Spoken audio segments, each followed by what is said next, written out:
శాంతి. ఈరోజు మురళి డేటు 19 ఫిబ్రవరి 2024. బాబా చెప్తున్నారు, మధురమైన పిల్లల్లారా, నేను సదా శబ్దానికి అతీతముగా ఉంటాను. పిల్లలైన మిమ్మల్ని కూడా అతీతముగా చేసేందుకు వచ్చాను. ఇప్పుడు మీ అందరిది వానప్రస్థావస్థ. ఇప్పుడు శబ్దము నుండి దూరంగా ఇంటికి వెళ్ళాలి అని బాబా అంటున్నారు. ఈరోజు మురళిలోని ప్రశ్న, మంచి పురుషార్థం చేసే విద్యార్థి అని ఎవరిని అంటారు? వారి ముఖ్యమైన గుర్తులు వినిపించండి.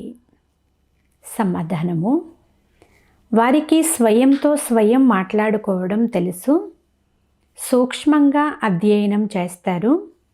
పురుషార్థం చేసే విద్యార్థి సదా తనంతకు తాను నాలో ఎలాంటి అసూయ స్వభావం అనేది లేదు కదా అని చెక్ చేసుకుంటూ ఉంటాడు. దైవీ గుణాలు నాలో ఎంతవరకు ధారణ చేశాను, నాలో సోదర దృష్టి సదా ఉందా అని తన రిజిస్టర్ను ఉంచుకుంటాడు. వికారి ఆలోచనలు రావడం లేదు కదా. ఈ విధముగా పరిశీలన చేసుకునేవారే మంచి పురుషార్థం చేసే విద్యార్థులు. ఓం శాంతి. శబ్దము నుండి దూరంగా వెళ్ళేందుకు అనగా ఇంటికి వెళ్ళేందుకు పురుషార్థం చేసే ఆత్మిక పిల్లలకు బాబా చెప్తున్నారు, ఇది ఆత్మలందరి ఇల్లు, అంటే పరంధామము. మనమిప్పుడు ఈ శరీరాలను వదిలి ఆ ఇంటికి వెళ్ళాలి అని మీకు తెలుసు. మిమ్మల్ని ఇంటికి తీసుకుని వెళ్ళేందుకే వచ్చాను అని తండ్రి అంటున్నారు. అందుకే ఈ దేహము దేహ సంబంధాలన్నింటి నుండి అతీతముగా అవ్వాలి. ఇది చీచీ ప్రపంచము. ఇప్పుడు వెళ్ళాలి అనేది ఆత్మలకు కూడా తెలుసు. పావనముగా చేసేందుకు తండ్రి వచ్చారు. మళ్ళీ మనము పావన ప్రపంచానికి వెళ్ళాలి. ఈ విధంగా లోపల విచారసాగర మదనం జరుగుతూ ఉండాలి. ఇతరులెవ్వరికీ ఇటువంటి ఆలోచనలు రావు. మనము స్వయం మనస్ఫూర్తిగా ఈ శరీరాన్ని వదిలి ఇంటికి వెళ్ళి మళ్ళీ నూతన ప్రపంచంలో నూతన సంబంధములోకి వస్తాము అనేది మీకు తెలుసు. ఈ స్మృతి కూడా చాలా కొద్ది మందికి మాత్రమే ఉంటుంది. పిల్లలు, పెద్దలు, వృద్ధులు మొదలైన వారందరూ ఇంటికి వెళ్ళి మళ్ళీ నూతన ప్రపంచంలో పవిత్ర సంబంధంలోకి రావాలి అని తండ్రి అంటున్నారు. ఇప్పుడు ఇంటికి వెళ్ళేందుకు సిద్ధమవుతున్నామని పదే పదే మీ బుద్ధిలో ఇదే విషయం జ్ఞాపకం రావాలి. ఎవరు చేస్తారో వారే వెంట వస్తారు. ఎవరైతే ఇప్పుడు ఈశ్వరార్థం చేస్తారో వారే నూతన ప్రపంచంలో పదమాపదం పతులుగా అవుతారు. వారు ఈ పాత ప్రపంచంలో అపరోక్షంగా చేస్తారు. ఈశ్వరుడు ఇందుకు ప్రతిఫలాన్ని ఇస్తారు అని భావిస్తారు. వారికి అల్పకాలిక క్షణభంగురమైన సుఖం లభిస్తుంది అని తండ్రి అంటున్నారు. ఇప్పుడు నేను వచ్చి మీకు సలహా ఇస్తున్నాను. ఇప్పుడు మీరు ఏదైతే ఇస్తారో అది మీకు 21 జన్మలకు 16 రెట్లుగా లభిస్తుంది. గొప్ప ఇంటిలో జన్మ తీసుకుంటామని, నారాయణుగా లేక లక్ష్మిగా అవుతాము అని మీరు భావిస్తారు. మరి అంత శ్రమ చెయ్యాలి కదా. మనము ఈ పాత చీచీ ప్రపంచము నుండి వెళ్ళేందుకు తయారవుతున్నాము. ఈ పాత ప్రపంచాన్ని, ఈ పాత శరీరాన్ని వదలాలి. చివరిలో ఎవ్వరూ గుర్తు రానంతగా తయారు కావాలి. ఒకవేళ పాత ప్రపంచము, బంధుమిత్రులు మొదలైన వారు స్మృతిలోకి వస్తే మీ గతి ఏమవుతుంది అని బాబా అడుగుతున్నారు. అంతిమ సమయంలో ఎవరు స్త్రీని స్మృతి చేస్తారో అని అంటారు కదా. కావున తండ్రిని అనుసరించాలి. బాబా వృద్ధుడు, అందుకే శరీరాన్ని వదిలే తీరాలని భావిస్తున్నారని మీరు అనుకోకండి. వారొక్కరే కాదు, మీరందరూ వృద్ధులే అని బాబా అంటున్నారు. అందరిది వానప్రస్థ అవస్థనే కదా. అందరూ తిరిగి ఇంటికి వెళ్ళే తీరాలి. కావున తండ్రి చెప్తున్నారు, ఈ పాత ప్రపంచం నుండి మీ బుద్ధి యోగాన్ని తొలగించండి. ఇప్పుడు మీరు ఇంటికి వెళ్ళాలి. ఆ తరువాత అక్కడ ఎంతకాలం ఉండాలో అంతకాలమే ఉంటారు. పాత్ర ఎంత చివర్లో ఉంటుందో అంత ఆలస్యముగా శరీరమును ధరించి పాత్ర చేస్తారు. కొంతమంది 100 సంవత్సరాలు తక్కువ, 5000 సంవత్సరాలు కూడా శాంతిధామంలోనే ఉంటారు. చివరిలో వస్తారు. ఎలాగైతే కాశీ కల్వట్లో పడేవారి పాపాలన్నీ వెంటనే సమాప్తమైపోతాయో, అలా చివర్లో వచ్చే వారిలో పాపాలు ఏముంటాయి? వస్తారు, మళ్ళీ వెంటనే వెళ్ళిపోతారు. అంతేకాని సంపూర్ణ మోక్షం మాత్రం ఎవ్వరికీ లభించదు. అంటే ఆత్మ భూమిపైకి రాకుండా పూర్తిగా పరంధామంలోనే ఉండిపోవడం. ఇదైతే ఎవరికి ఎటువంటి పాత్ర అయితే లభించదు. బాబా అడుగుతున్నారు, పూర్తిగా పరంధామంలోనే ఉండిపోయి ఏం చేస్తారు? పాత్ర తప్పకుండా అభినయించే తీరాలి. మొదటి నుంచి వచ్చే పాత్ర మీది. కావున తండ్రి చెప్తున్నారు, పిల్లలు ఈ పాత ప్రపంచాన్ని మర్చిపోతూ ఉండండి. ఇప్పుడు వెళ్ళిపోవాలి. 84 జన్మల పాత్ర పూర్తి అయింది. మీరు పతితులుగా అయిపోయారు. ఇప్పుడు మళ్ళీ స్వయాన్ని ఆత్మగా భావించి తండ్రిని స్మృతి చెయ్యండి. దైవీ గుణాలు కూడా ధారణ చెయ్యండి. తండ్రి అర్థం చేయిస్తున్నారు, పిల్లలు స్వయాన్ని పరిశీలన చేసుకుంటూ ఉండండి. మాలో ఏ అసురీ స్వభావం లేదు కదా అని చెక్ చేసుకుంటూ ఉండండి. మీది దైవీ స్వభావంగా ఉండాలి. దాని కొరకు మీరు ఒక చార్టు పెట్టుకోండి. చార్టు పెడుతూ ఉన్నట్లయితే పక్కాగా అవుతూ ఉంటారు. కానీ మాయ చార్టు పెట్టనివ్వదు. 2-4 రోజులు వ్రాస్తారు, మళ్ళీ వదిలేస్తారు. ఎందుకంటే అదృష్టంలో లేదు అంటున్నారు బాబా. అదృష్టంలో ఉంటే రిజిస్టరు చాలా బాగా ఉంచుకుంటారు. పాఠశాలలో రిజిస్టరు తప్పకుండా ఉంచుతారు కదా. ఇక్కడ కూడా అన్ని సేవా స్థానాలలో అందరి చార్టును, రిజిస్టరును ఉంచాలి. ప్రతిరోజు వెళ్తున్నామా, దైవీ గుణాలను ధారణ చేస్తున్నామా అనేది చూసుకోవాలి. సోదర సోదరి సంబంధం కంటే ఉన్నతముగా వెళ్ళాలి. కేవలం ఆత్మిక దృష్టి, సోదర దృష్టి ఉండాలి. మనమందరము ఆత్మలము. అసలు వికారీ దృష్టి అనేది ఏమాత్రం ఉండకూడదు. ఎందుకంటే మీరు బ్రహ్మ కుమారీలు, అలాగే ఒకే తండ్రికి పిల్లలు కూడా. ఈ సంగమ యుగంలోనే మీ సంబంధం సోదర సోదరీలది. కావున వికారీ దృష్టి సమాప్తమైపోవాలి అని బాబా చెప్తున్నారు. కేవలం ఒక్క తండ్రినే స్మృతి చెయ్యాలి. శబ్దం నుండి కూడా అతీతముగా వెళ్ళాలి. ఈ విధముగా మీతో మీరు మాట్లాడుకోండి. ఇది అత్యంత సూక్ష్మమైన అధ్యయనము. ఇందులో శబ్దం చేసే అవసరం లేదు. పిల్లలకు అర్థం చేయించడానికే శబ్దంలోకి రావాల్సి వచ్చింది. శబ్దం నుండి దూరంగా వెళ్ళాలని కూడా అర్థం చేయించవలసి వచ్చింది. ఇప్పుడు మీరు తిరిగి ఇంటికి వెళ్ళాలి.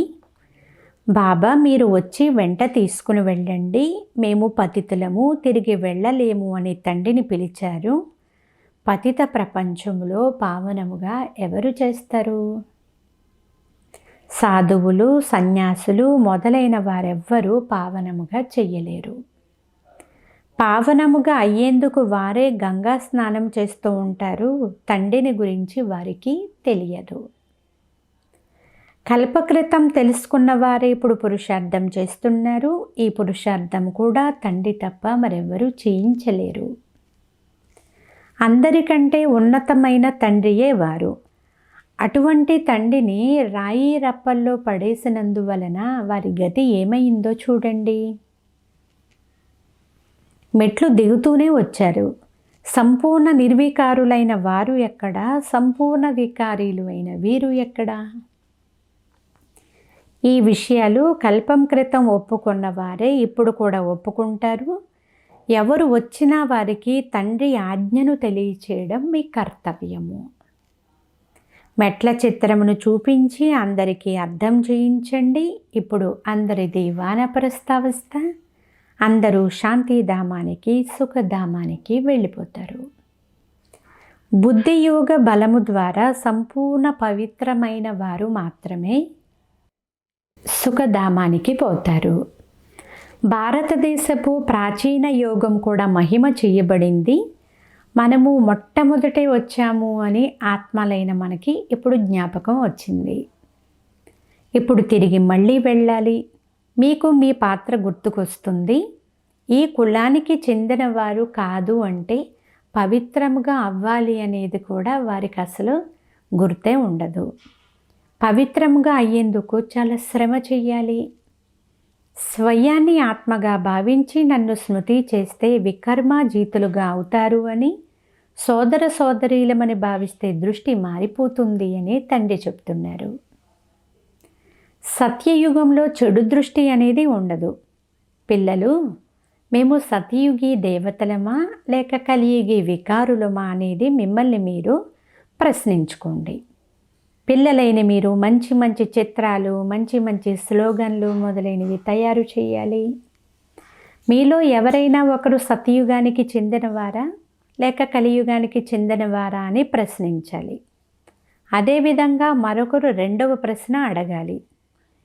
ఈ విధంగా అన్ని వైపులా సందడి చేసి ఆడంబరం చెయ్యండి అని బాబా అంటున్నారు.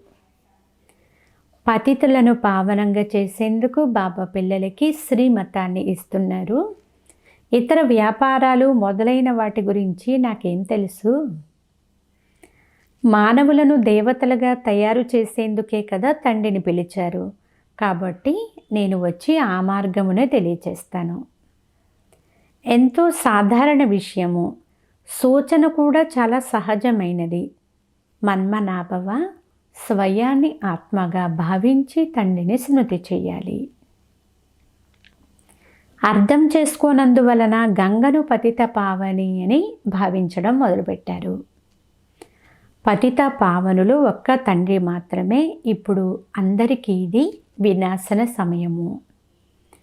లెక్కాచారాలన్నీ చుక్తా చేయించి తిరిగి తీసుకుని వెళ్తారు. తండ్రి ఎప్పుడైతే ఈ విషయాలను అర్థం చేయిస్తారో అప్పుడే అర్థం చేసుకుంటారు. కానీ అదృష్టంలో లేదు అంటే క్రింద పడిపోతారు. తండ్రి చెప్తున్నారు, సోదర సోదరీలము అని భావించండి. ఎప్పుడూ చెడు దృష్టి వెళ్ళదు. కొంతమందికి కామభూతము, కొంతమందికి క్రోధభూతము వచ్చేస్తుంది. మంచి రుచికరమైన భోజనం చూస్తూనే తినాలి అనే ఆసక్తి కలుగుతుంది. శనగలు అమ్మేవారిని చూస్తూనే మనకు తినాలని అనిపిస్తుంది. అలా తింటే కచ్చా అయిపోయినందువలన త్వరగా దాని యొక్క ప్రభావం పడిపోతుంది. బుద్ధి భ్రష్టమైపోతుంది. తల్లి, తండ్రి, అనన్య పిల్లలు ఎవరికైతే సర్టిఫికెట్ లభిస్తుందో వారినే అనుసరించాలి. యజ్ఞంలో లభించిన దానిని మధురాతి మధురమైనది అని భావించి భుజించాలి. నాలుక తినాలి అని ఎప్పుడూ కూడా ఆశపడకూడదు. యోగము కూడా ఉండాలి. యోగము లేకపోతే పలానా వస్తువు తినాలి అని తినకపోతే రోగగ్రస్తులుగా అవుతాము అని అంటారు. మనము దేవతలుగా అయ్యేందుకు వచ్చామని బుద్ధిలో ఉండాలి. ఇప్పుడు మనం తిరిగి వెళ్ళాలి. మళ్ళీ చిన్న పిల్లలుగా అయ్యి తల్లి ఒడిలోకి వస్తాము. తల్లి ఆహార పానీయాల ప్రభావం శిశువు పైన కూడా పడుతుంది కదా. అచ్చటి విషయాలు ఏమీ ఉండవు. అక్కడ అన్ని వస్తువులు కూడా చాలా ఫస్ట్ క్లాస్గానే ఉంటాయి. మన కొరకు మన తల్లి కూడా మంచి ఫస్ట్ క్లాస్ వస్తువులే భుజిస్తుంది. వాటి సారమే మన కడుపులోకి వస్తుంది. అచ్చట లభించేవి అన్నీ కూడా ఫస్ట్ క్లాస్గానే ఉంటాయి. జన్మించినప్పటి నుండి ఆహార పానీయాలు అన్నీ చాలా శుద్ధంగా ఉంటాయి. కావున అటువంటి స్వర్గంలోకి వెళ్ళేందుకు ఏర్పాట్లు చేసుకోవాలి కదా. అలాగే తండ్రిని స్మృతి చేయడం ఇది చాలా ముఖ్యమైన విషయము. తండ్రి వచ్చి తిరిగి బాల్యావస్థను, సతో ప్రధానతను కలుగ చేయడం ఇది చేస్తారు. సైన్సు వారు కోతలలోని కొన్ని గ్రంథులను మనుషులలో ప్రవేశపెడతారు. దీని ద్వారా వారు యువకులుగా అయిపోతాము అని భావిస్తూ ఉంటారు. ఎలా ఆపరేషన్ ద్వారా పాత గుండెని తీసి కొత్త గుండెను పెడతారో అలా తండ్రి వేరే గుండె అయితే వెయ్యరు, కానీ తండ్రి వచ్చి మనలందరినీ పరివర్తన చేస్తారు. మిగిలినవన్నీ సైన్సు మాత్రమే. దీని ద్వారా బాంబులు మొదలైనవి తయారు చేస్తారు. ఇవి ప్రపంచాన్ని వినాశనం చేసే వస్తువులు. తమో ప్రధానమైనటువంటి బుద్ధి కదా. ఇది కూడా భవిష్యత్తు భాగ్యము అని వారు ఆనందపడతారు. బాంబులు తప్పకుండా తయారు చేయవలసిందే. కడుపు నుండి మొసలం వెలువడినట్లు తరువాత వినాశనం జరిగినట్లు శాస్త్రాలలో వ్రాయబడి ఉంది. అయితే ఇవన్నీ కూడా భక్తి మార్గం యొక్క విషయాలు అని తండ్రి అర్థం చేస్తున్నారు. నేనే మీకు రాజయోగమును నేర్పించాను. వింటూ వింటూ ఇటువంటి పరిస్థితి అయిందన అదొక కథ వలె తయారైంది. ఇప్పుడు తండ్రి సత్యనారాయణ కథను, తీజరీ కథను, అంటే 3వ నేత్రం యొక్క కథను, అమరనాథ కథను వినిపిస్తున్నారు.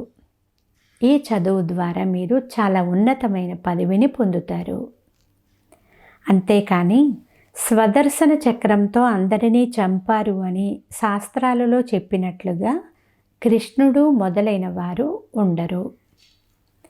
నేను కేవలం రాజయోగం నేర్పించి ఆత్మలందరినీ పావనముగా తయారు చేస్తాను అని బాబా అంటున్నారు. వారు కృష్ణునికి చక్రము మొదలైనవి చూపించారు. స్వదర్శన చక్రము ఏ విధంగా త్రిప్పుతారు? ఇందులో గారడి అనేది ఏది లేదు. ఇవన్నీ నిందలు కదా. ఇది మళ్ళీ అర్ధకల్పం నడుస్తుంది. ఇది అద్భుతమైన నాటకము. ఇప్పుడు చిన్నవారైనా పెద్దవారైనా అందరిది వానప్రస్థ అవస్థ. ఇప్పుడు మనం వెళ్ళాలి కనుక తండ్రిని స్మృతి చెయ్యాలి, అంతే తప్ప ఇంకేమీ గుర్తు రాకూడదు. అలాంటి అవస్థ ఉన్నప్పుడే ఉన్నతమైన పదవిని పొందగలుగుతారు. నా రిజిస్టరు ఎంతవరకు బాగుంది అని మీ మనస్సును మీరే ప్రశ్నించుకోండి. మీరు రోజు చదువుతారా లేదా అనేది రిజిస్టర్ ద్వారా తెలిసిపోతుంది. అయితే కొంతమంది పిల్లలు అసత్యం కూడా చెప్తూ ఉంటారు. సత్యమునే చెప్పమని తండ్రి అంటారు. ఒకవేళ సత్యం చెప్పకపోతే మీ రిజిస్టరు చెడిపోతుంది. భగవంతునితో మేము పవిత్రంగా ఉంటామని ప్రతిజ్ఞ చేసి ప్రతిజ్ఞ పైన నిలవలేదు అంటే అప్పుడు మీ గతి ఏమవుతుంది? వికారాలలో పడిపోయారు అంటే ఆట సమాప్తం అయిపోతుంది. అన్నిటికంటే మొదటి నెంబర్ శత్రువు దేహాభిమానము, తర్వాత కామము, క్రోధము. దేహాభిమానంలోకి రావడం నుండే వృత్తి చెడిపోతుంది. అందుకే దేహీ అభిమాని భావాన్ని తండ్రి చెప్తున్నారు. అర్జునుడు కూడా ఇతడే కదా, అది కృష్ణుని ఆత్మయే. అర్జునుడు అనే పేరేదీ లేదు, పేర్లు మారుతూ ఉంటాయి. ఆత్మ ఒక శరీరాన్ని వదిలి మరొక శరీరాన్ని తీసుకున్నప్పుడు పేరు పరివర్తన అయిపోతుంది. ఈ వృక్షము మొదలైనవన్నీ మీ కల్పన అని మనుషులు అనేస్తూ ఉంటారు. మనుషులు ఏది కల్పన చేస్తారో అది కనిపిస్తుంది. ఇప్పుడు మేము వెళ్ళి స్వర్గంలో చిన్న బాలునుగా అవుతాము అని పిల్లలైన మీకు చాలా సంతోషం ఉండాలి. తరువాత నామ రూప దేశ కాలములు అన్నీ కొత్తవిగా మారిపోతాయి. ఇది అనంతమైన నాటకము, తయారు చేయబడి తయారవుతున్న డ్రామా. జరగాల్సి ఉన్నప్పుడు ఇక మనం ఎందుకు చింతించాలి? ఇప్పుడు పిల్లలైన మీ బుద్ధిలో డ్రామా రహస్యం ఉంది. ఇది బ్రాహ్మణులైన మీకు తప్ప ఇంకెవ్వరికీ తెలియదు. ప్రపంచంలో ఈ సమయంలో అందరూ పూజారులే. పూజారులున్న చోట ఒక్కరు కూడా పూజ్యులు ఉండరు. పూజ్యులు సత్యత్రేతాయుగాలలో ఉంటారు. కలియుగంలో పూజారులు ఉన్నారు. మరి మీరు మిమ్మల్ని పూజ్యులు అని ఎలా చెప్పుకుంటారు? పూజ్యులైతే దేవీ దేవతలే, మనుషులు అంటే పూజారులు. పావనంగా తయారు కావాలి అంటే నన్నొక్కరినే స్మృతి చెయ్యమని పిల్లలకు తండ్రి అర్థం చేయిస్తున్నారు. డ్రామానుసారంగా ఎవరు ఎంత పురుషార్థం చేశారో వారు మరలా తిరిగి అంతే చేస్తారు అని బాబా చెప్తున్నారు.